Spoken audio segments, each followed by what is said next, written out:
Now, I want to talk about how to write LinkedIn posts like a professional journalist. Okay, it's not that hard.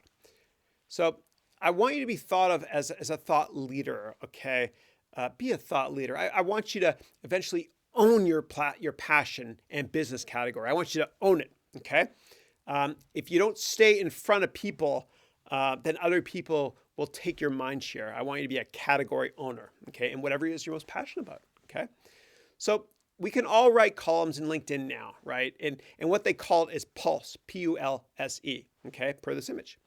So please start writing in Pulse, as it will really help you get noticed, okay?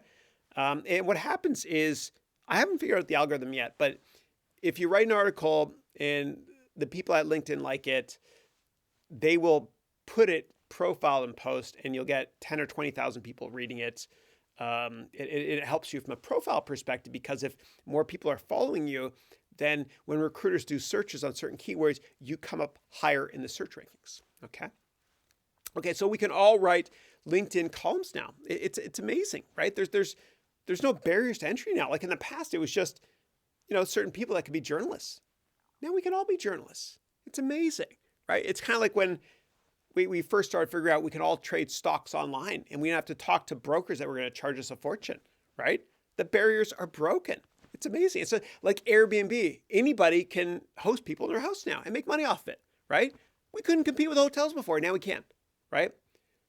With LinkedIn, everybody can be a journalist, and I want you to embrace it before everybody else does. Okay, so here's the rules that I adhere to when I write journals online, okay, or articles online, okay? And by the way, you don't have to just post them to LinkedIn.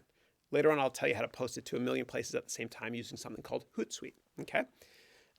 So the rules are this. Some of these rules are feedback I've received from my editors of the columns I've written for in Inc. Magazine, Wired, VentureBeat, a bunch of other places, whatever, right? So first of all, write from your heart, okay, and enjoy it. If it feels like work, don't do it, okay, or find another passion. And you'll never have these incredibly inspirational moments. You will have these ridiculous moments when it's the middle of the night, and you think of something to write about, and you're like, oh my God, I gotta put pen to paper. And you get up and you write about it, right? And you feel truly inspired. And you write something that will help other people, right? You'll know when it happens, okay? You'll know when it happens, okay? It will happen, okay? It's like the opposite of writer's block. It kind of feels like, again, that movie Limitless, but also Jerry Maguire, right? That was the first date my wife went on in 96 or 97, whatever, where he wrote that business plan all night. He couldn't stop writing, right? And then he got fired the next day. But it's probably a good thing he got fired. Okay, that wasn't his passion. Okay, so next up, your paragraphs, and we covered this before. Your paragraphs in the articles you publish should never have more than, say, 3 sentences, okay?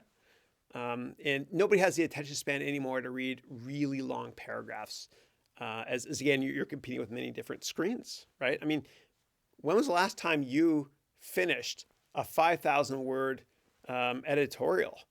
I'm not going to say New York Times because I'll watch this on their real right. Yeah, in the New York Times. When was the last time you finished a really, really, really long article, right? It's been years for me. I don't know about you. Okay, less is more. Number 3, don't use really big, impressive words, okay? When I go on vacation, I read USA Today or local papers instead of The Economist. And the reason I say that is I want you to appeal to everybody, okay? It's kind of like when I invest in a company. I want to invest in a company that has a massive market, a massive total addressable market, instead of investing in a company that is only focused on a small niche, right? You want to kind of cast your net wide. Okay. The fourth one is the image that you use in the article has to be so inspiring or engaging. People judge a book by its cover in this digital age. Okay, the photo is important. Okay. And it's a lot of fun coming up with a photo too. I enjoy that. Number 5, the title has to be incredibly engaging, okay? And simplistic if possible, okay? Now here's some examples here of titles that my editor actually helped me with, okay? Number 6, listing numbers in the headline helps a lot, okay? Here's an example of an article I wrote about what CIA and FBI veterans told me to look out for when trying to tell if someone's lying in business. I worked at a hedge fund. They hired these people to tell us that stuff. It was cool. And number 7, if you want, you can link to other articles that other people have written. Okay, I don't do this much on LinkedIn, but I guess some people do it. Okay, and some people refer to it as journalistic bartering. Okay, as other journalists might also link to your article, you link to theirs. It's kind of like in the early days with search engines, how we would kind of link all of our pages together, all websites together, and because the way, actually even now, the way Google, their algorithm sort of works, a little different now, is Google will list items first. When you search for stuff, it'll list items first that have the most websites linked to it, right? Whereas Yahoo, which unfortunately couldn't compete, they actually had like kind of real librarians cataloging all that stuff. Okay.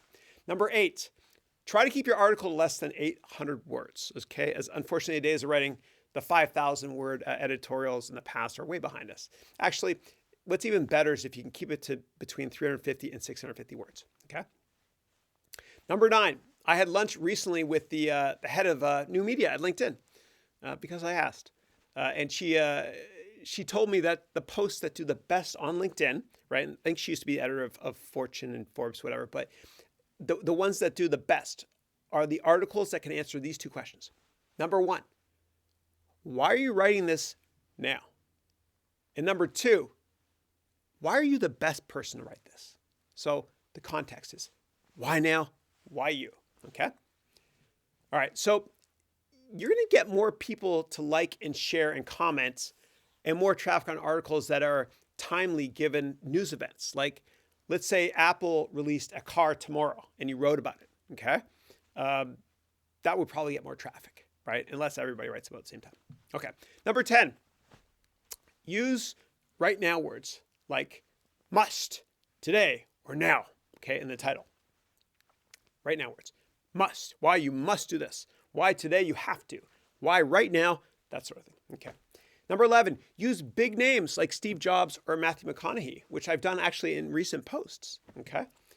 Number 12, use special words like tricks, tips, secrets, awesome, amazing, crucial. Okay. And I've done that before. It works. Number 13, make sure to provide a hyperlink to a source to show that you did your research, especially when you list a number. Okay.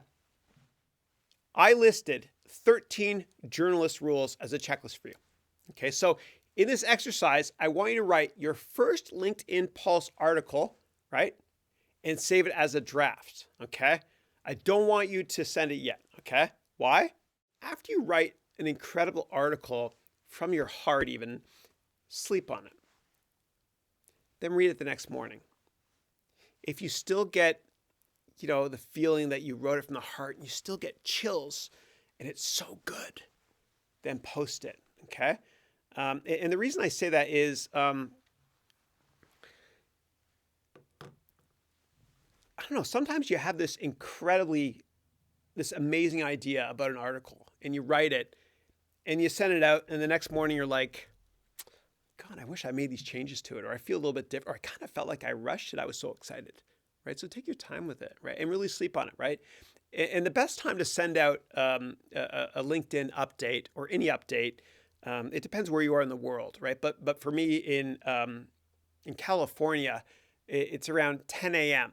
During the week, right? On the weekend, people are out with their families and stuff, but usually around 10 a.m. my time, right? So you'll figure it out. You'll figure it out. You'll start posting things, and you'll find you only get like 30 likes or 30 views, whatever. But if you post at a different time, you'll get a lot more views, that sort of thing. So I want to empower you and basically tell you everything you need to do or need to know to create these incredible posts.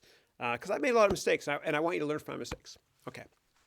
So how do you publish a post on LinkedIn Pulse, right? And you got to do this often because it's so good from a networking perspective or resume perspective, or if a potential recruiter, is looking at your profile and like, oh my goodness, this person is so active, writing really intelligent stuff. Okay. And most of your colleagues don't do that. Okay. Especially if you're a student. Okay. Find a way to differentiate yourself. Okay. Okay. So per this image, you go to your profile page and you click write a new post. Okay. Then in this next image, find an awesome picture. Okay. And write a knockout headline, right? Write your inspiring article and then click save. Okay. Don't send it yet. Read it at night. Next morning, you feel the same way. Send it. I usually do again around 10 a.m. my time.